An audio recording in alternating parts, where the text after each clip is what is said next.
Andy Farmer. I am from Savannah, Georgia.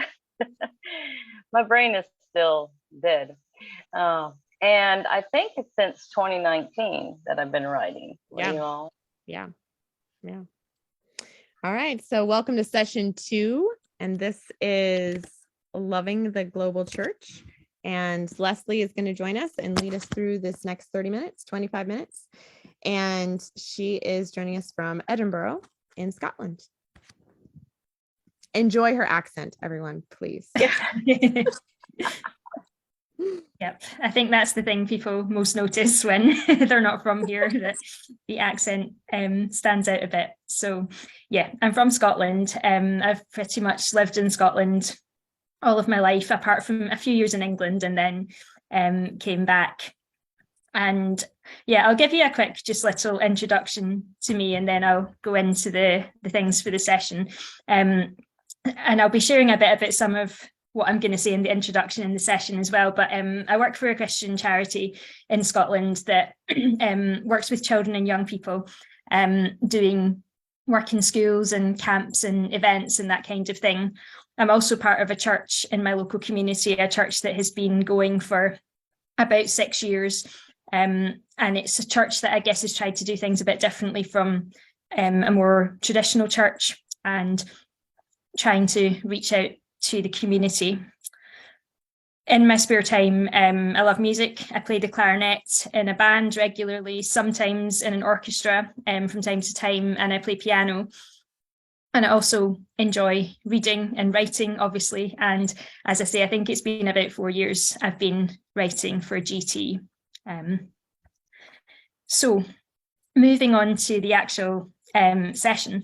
When I was first asked to do this, the focus was on preaching the gospel globally, how we can do that with our words and with our lives. But I guess I've changed it slightly, because I actually have more of a sense of calling to do that within my own culture.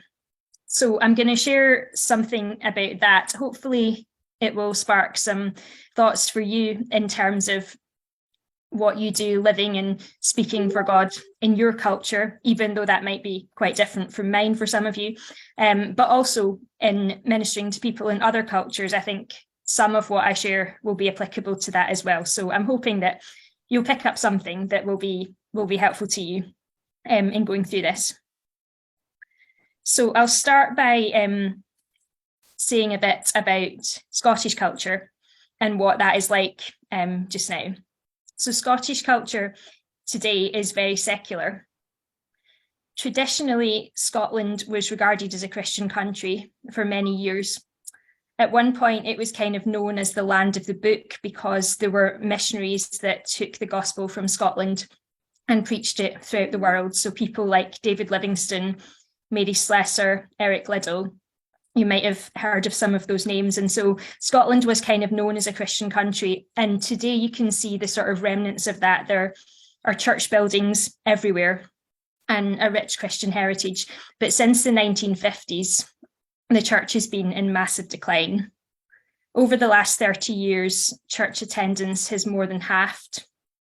And today, around 2% of the population attend evangelical churches, which puts Scotland right on the sort of edge of being classified as a country that's unreached by the gospel. So it's really different from what it was like in the not too distant past. And even in my lifetime, I've seen a change, definitely, in that. Today, Christians are generally regarded here as weird, old-fashioned, homophobic and dangerous. That's generally people's impression of Christians. So it's not necessarily an easy place to be in terms of wanting to share about God and about faith. There's not really outright persecution particularly, but there is a real sense of suspicion, and that culture is just moving further and further away from Christian values. It's a society that is really values tolerance and diversity, but the one thing it seems intolerant of is Christian values. So it's quite tough. And I think I would just encourage you to reflect on your own culture, or the culture that you are living in, or ministering in, because I think it's important to recognise the situation you're in, the culture that you're trying to reach, and to think about the impact that that can have. Recently, I was listening to the audiobook of Tramp for the Lord by Corrie ten Boom. You might be more familiar with her book, The Hiding Place, which she shares in that of her experiences of being arrested and placed in a concentration camp for helping Jews to escape during World War II. So that one is quite well known. Tramp for the Lord is less well known, but it's her follow-up book, which talks about after the war, when she was released and she was traveling the world and preaching the gospel. And she writes of how when she went to one particular place, she just felt that something was not right and she couldn't figure out what it was. She felt unusually tired and lethargic and just had like a sense of despair and of feeling down that she couldn't identify an obvious cause for. And she wondered for a while what this was all about, and eventually realized it was a spiritual thing. It was the spiritual darkness in the country that was taking its toll on her. And once she recognized that and she prayed, she found relief from it, and the sort of sense of oppression lifted from her. And she writes that she experienced similar things in other places as she traveled. And listening to that explanation, it got me thinking, it's one thing to travel to a place and to notice the difference as soon as you arrive in a place, notice the sort of difference in the spiritual atmosphere. But it's another thing when you live there and you're kind of in it all the time. There's an illustration that's quite well known, I think, talks about a frog being put into boiling water. So if you put a frog in boiling water, obviously it's going to jump out. But if you put a frog into lukewarm water and gradually heat it up, it probably won't notice and it will allow itself to be boiled to death. And it made me think that's kind of how it feels to be in Scottish culture right now. It feels like the temperature's just being turned up so gradually, and it's really important to be aware of that and to recognise the culture that we're in and the impact that it's having. So your experience might be quite different from mine, but I'm sure there will be challenges, whatever culture you're in. But then I would also encourage you that no matter how challenging it is, we have to engage with our culture and we have to look at how we can share Jesus with them in whatever way. God has put us where we are for a reason, and there will be opportunities to influence others and to point them to him. And so another thing that's maybe helpful to reflect on is, where are the opportunities? Where are the needs in your culture? So I guess that's the first bit, thinking, what is your culture like? What is the attitude towards faith? What proportion of people are Christians? Is it mostly a secular kind of country like Scotland, or is there another faith that's particularly prominent? And what impact does being in that culture have? And then also to think, what are the opportunities and what are the needs that can allow you to do something about that and to reach out to them. So I'll give a couple of examples from my own experience, because despite the challenges in Scotland, I'm also really hopeful that there are places where God is working. There are things that we can do to share about Jesus with others. There are actually lots of opportunities. One fantastic opportunity in Scotland is that children are taught about religion in school. So they're required to learn about other world religions as well as Christianity. And it's all done in a way that is very educational. It's learning about what people believe rather than them being encouraged to express any faith for themselves. But it provides amazing opportunities to share something of what Christians believe with them. And I get to go into schools as part of my work and teach a programme which takes children through the whole story of the Bible. And it constantly amazes me that I'm able to do this, and it actually ties in with the school curriculum to be able to do this. So this is not just Christians coming in trying to push their thing and in a way that is, against what they're meant to learn. It's actually what they are meant to learn, and it has to be really educational. You're not making any personal application. It's learning what Christians believe and what the Bible says. But going through the whole storyline of the Bible, it really speaks for itself. They get to hear the whole gospel, and they get to hear it in a way that is fun and engaging.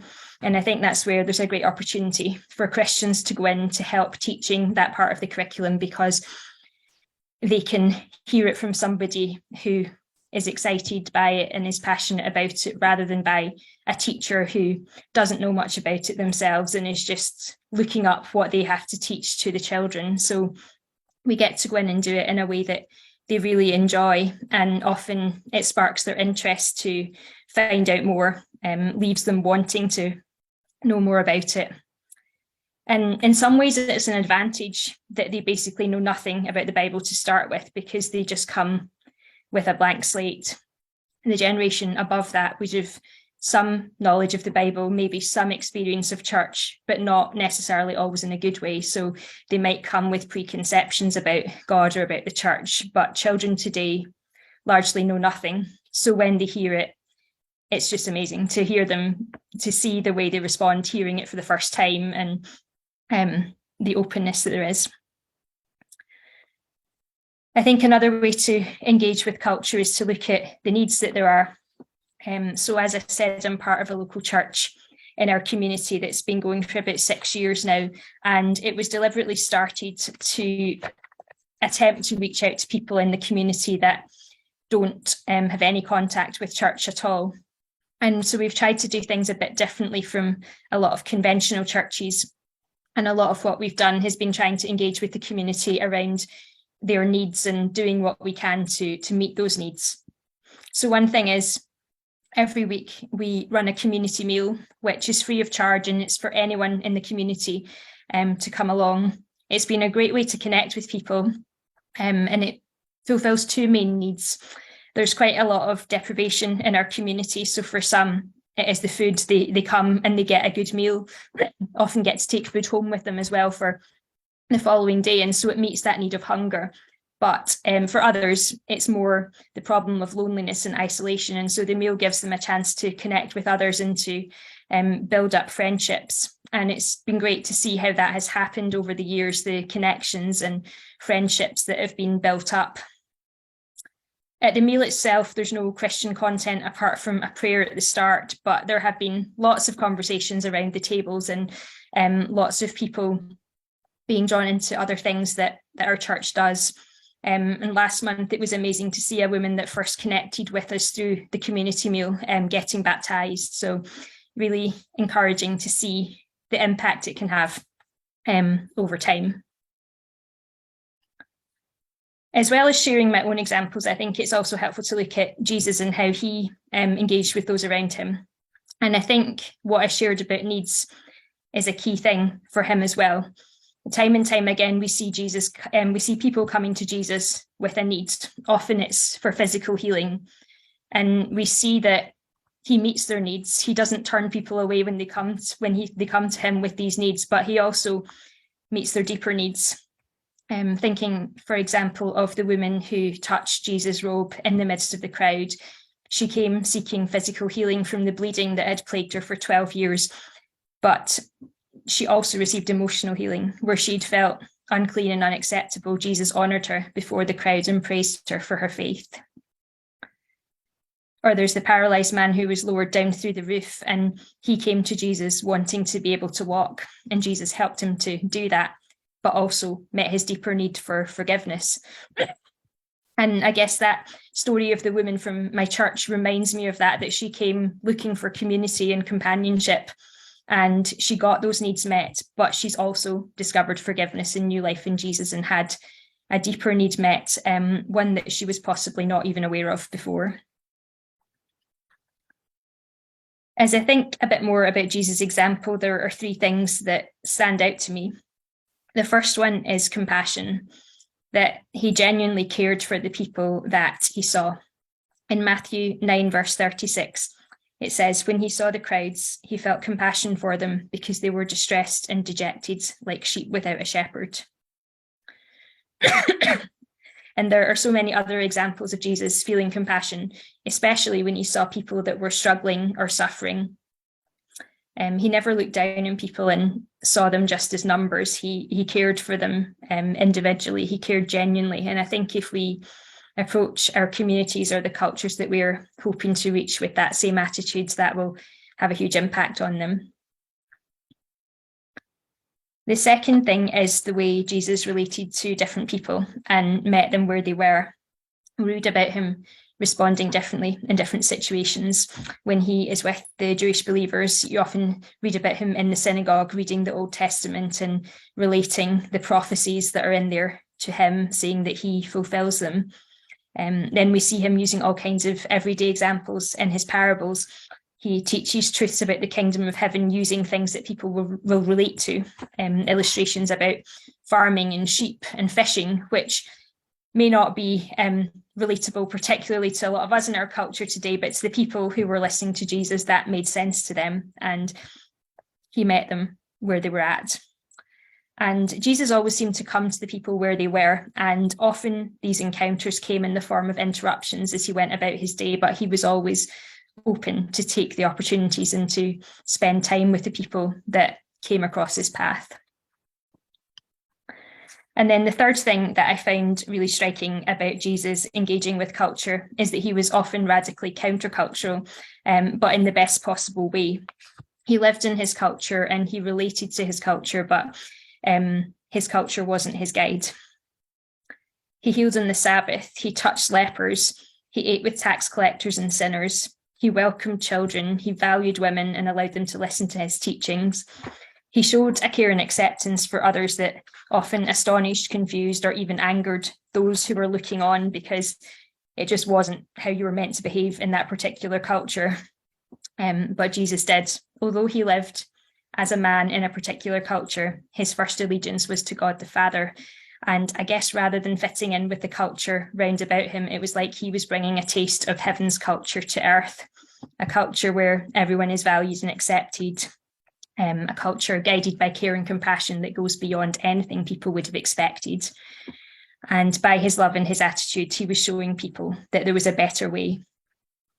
And I think in a secular culture like Scotland, being a Christian is countercultural. We just have to accept the fact that people are going to think we're strange. But if we are able to show love like Jesus did, I think it would be great if we were seen as strange in the best possible way, not that we were just old-fashioned and out of touch, but we were kind of known for going the extra mile and loving people in a way that is unexpected. I think it can make a big impact when we live with that kind of culture. I've been in lots of camps with young people and seen the impact that just being part of the community can have on them, even without the Christian teaching that we will give them. We work hard to build a culture of respect and acceptance and care. And it really makes a significant difference, especially for young people that might not have experienced that at home or in school. When our church started a youth group a while back, some of the young people were just fascinated by the fact that a couple in the team had married in their early 20s and planned to be together for life.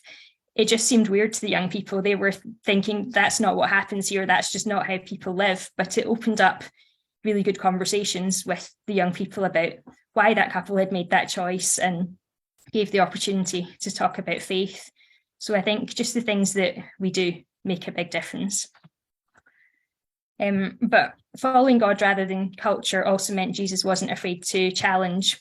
Although he was very loving and accepting, he also held to the truth, and he didn't try to make his message more palatable to everybody. He spoke the truth and pointed people to God, but he also allowed them to walk away from him and to reject him if that was how they chose to respond. I guess he met people where they were, but he also called them to something better. And I think while loving others and showing them care and acceptance plays a big part in sharing our faith, we also do want to be known as more than just nice people. Peter writes in 1 Peter 3 verse 15, always be ready to give an answer to anyone who asks you about the hope you have. And so there is a time to speak out as well, to share what is behind the things that might seem different or get people talking, and also to accept that the message we share won't always be popular with everyone. We're here today because we're involved with Gracefully Truthful, and I think it's a perfect reminder of the balance and often the tension there is between grace and truth. John 1 verse 14 says that Jesus came from the Father, full of grace and truth. He didn't just display one or the other, but he displayed both perfectly, which is definitely not easy to do. But I think as we learn from his example and we're guided by his Spirit, we can learn to do that in a way that will make an impact. So I just want to finish with a couple more Bible verses. In 1 Peter 2 verses 11 to 12, Peter writes, "Dear friends, I warn you as temporary residents and foreigners to keep away from worldly desires that wage war against your very souls. Be careful to live properly among your unbelieving neighbours. Then, even if they accuse you of doing wrong, they will see your honourable behaviour and they will give honour to God when he judges the world." It just reminds us that even if we're living in a culture that we are very familiar with, or which we have been living in our whole lives, as followers of Jesus, we're actually sort of visitors here on earth, that the culture of heaven is our true culture, and that we are called to reflect in a way that reflects that, and that will have an impact on others. And then similarly in Matthew 5 verses 14 to 16, Jesus says, "You are the light of the world, like a city on a hilltop that cannot be hidden. No one lights a lamp and then puts it under a basket. Instead, a lamp is placed in a stand where it gives light to everyone in the house. In the same way, let your good deeds shine out for all to see, so that everyone will praise your heavenly Father." So I hope that all gives you something to think about and encouragement to live for Jesus, whether that is within your own culture or within other global cultures. Wow. Thank you so much, Lesley. Anybody have any comments or anything that stuck out to you from what Lesley shared? Oh, let me unmute.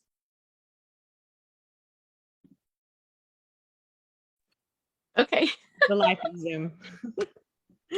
Lesley, that was awesome. Thank you so much. And I just want to say that, you speak of your culture there in Scotland, and in reality, it really isn't much different than here in the United States. We have fallen so far away from God, and it really hits home, because I think it's a global issue, no matter where it is you are in the country. Christianity becomes less and less popular, and it becomes more and more important to reach out and to touch. And I love the way that you had shared, the things of how to reach out into the global community with compassion, genuinely caring, citing us with Jesus. He genuinely cared. And the everyday examples and the Jesus culture. And we are definitely here in the United States in a Jesus counterculture as well. So thank you so much for sharing.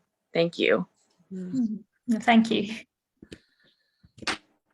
Mandy, are you still with us? If you are, you're on mute.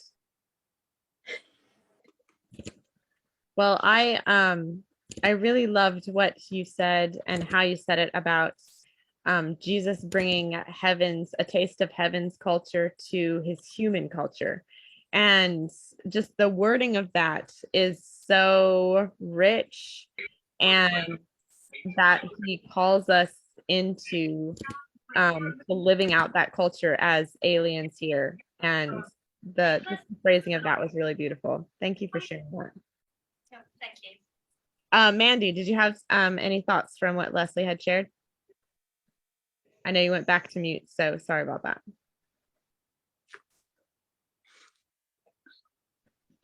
And I can't see your lips, so I don't know if you're trying to talk or not.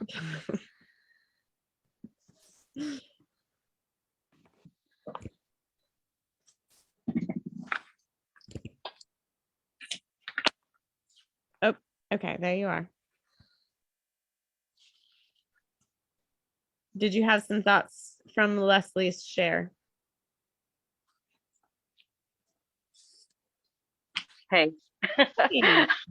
I'm sorry. I'm like, got you in my pocket. So trying to do things. So, um, oh, yes, I agreed. And I can't remember who was talking just before this, but yes, that it seems like it doesn't really matter. Even the United States is getting so far from God.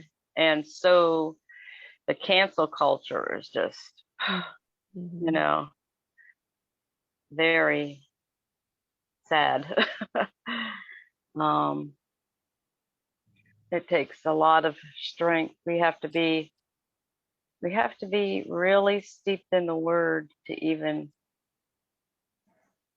stay in this kind of a culture, and to be strong. You um,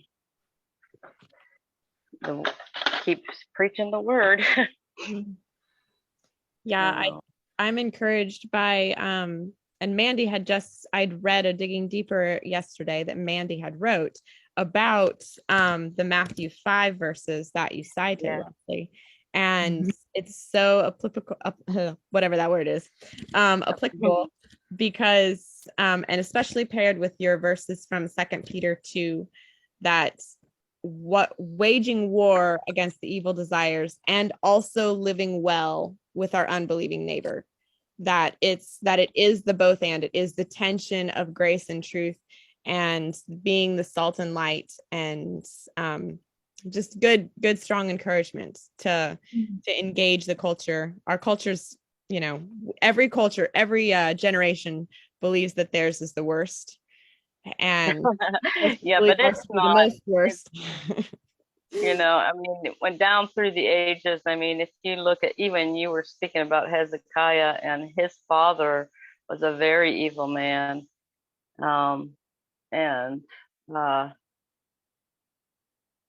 things were bad, and there's ebbs and flows of it. And God always has a remnant. And I've always kind of wanted to write something about the remnant, you know, um, because he's always had. I think the Gaithers had a song that said God has always had a people, and sometimes we're, pushed down. But yeah, actually, that's when we grow. And that's when, I remember when they opened up China to an extent, that they found this flourishing Christian community there. And so we need to not give up. Just don't give up in it. And sometimes another side of that is that I don't know. Sometimes I think that I just dealing with my nieces and nephews, and some of them, although you know, our family has a great heritage, that our nieces, especially the nieces, have really been affected by the culture. Mhm. But and I pray for each of them, and I send them notes, and and when I say I'm praying for you today, more often than not, it's the ones that are denying Christ right now that say thank you, Mhm. or that respond, or that even say, I need prayer today. The ones that are um, seemingly leading a Christian life, you don't hear much from them, and, they don't hardly even acknowledge that you have said you're praying for them. But a lot of times, the non-Christian, they really appreciate those prayers. They know you're a person of faith, and they know that your prayers reach heaven. And so sometimes we're scared not say anything, or not to do something. But those little tiny lights that are going out into the darkness, are making a difference. Um, I was Absolutely. reading the thing, I was telling my husband is, you think that you're just this tiny, small person. And I was just reading this thing this morning about the story behind Just As I Am. Have you Hmm. heard that one? I don't think I The, have.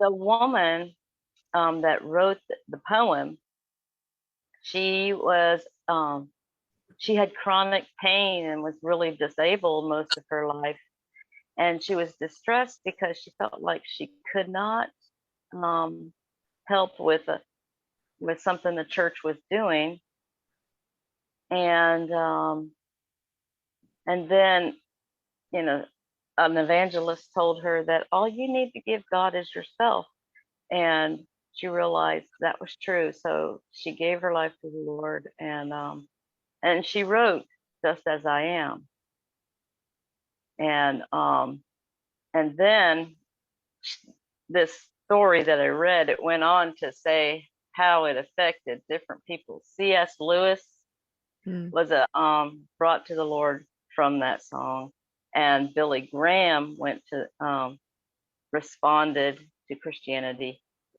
when they sang that song, and then of course he used it all through his ministry. And so you think this one little disabled lady, you know, what could she do for God? Write a song.